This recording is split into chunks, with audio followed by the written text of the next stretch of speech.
Psalm 45. My heart is inditing a good matter. I speak of the things which I have made touching the king. My tongue is the pen of a ready writer.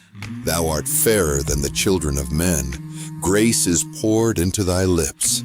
Therefore God hath blessed thee forever. Gird thy sword upon thy thigh, O most mighty, with thy glory and thy majesty. And in thy majesty ride prosperously, because of truth and meekness and righteousness. And thy right hand shall teach thee terrible things. Thy throne, O God, is forever and ever. The scepter of thy kingdom is a right scepter. Thou lovest righteousness and hatest wickedness. Therefore God, thy God, hath anointed thee with the oil of gladness above thy fellows. With gladness and rejoicing shall they be brought. They shall enter into the king's palace. Instead of thy fathers shall be thy children, whom thou mayest make princes in all the earth. I will make thy name to be remembered in all generations. Therefore shall the people praise thee forever and ever. The key to Psalm 45 is found in verse 2, which says, Thou art fairer than the children of men. Grace is poured into thy lips. Therefore God hath blessed thee forever. Notice that phrase, grace is poured into thy lips. We often ask God for grace in different situations. When someone bothers us, we say, Lord, give me grace to deal with this person. When we desperately need something, we cry out, God, give me grace. We say, God, give me grace to get this job. God, give me grace on the job so I can do it well. God, give me grace so I can get a car. God, give me grace to deal with this sickness. We even ask God for grace so we'll know how to respond to others. But the psalm says something deeper.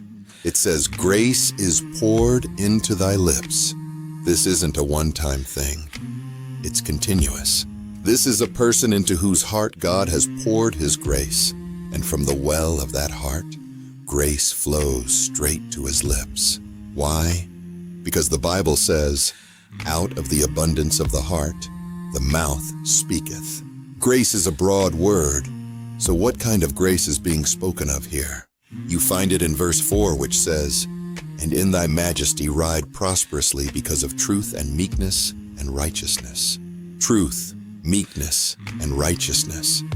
These are the things God poured into this man's heart, and they flowed out through his lips. When he speaks truth. He shows meekness, humbling himself instead of boasting. His speech is seasoned with humility. And he speaks righteousness, just speaking what is right in God's sight. Oh, that we would practice these three things in all our conversations, so that God would bless us as he blessed this man. But why did God do this for him? Why did God pour grace into his heart? Why did truth, meekness, and righteousness flow from his lips? The answer is in verse 7. Thou lovest righteousness and hatest wickedness. Therefore God, thy God, hath anointed thee with the oil of gladness above thy fellows. Because he loved righteousness and hated wickedness, God anointed him above all others. So if you want what this man had, if you want God to bless you above others, then love righteousness, do what is right, and hate iniquity by refusing to speak foolishly.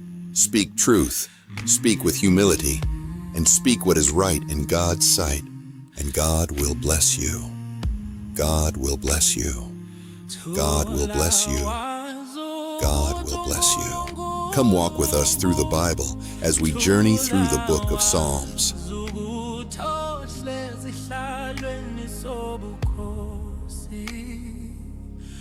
Ungunkosi yamakhosi, thula wazu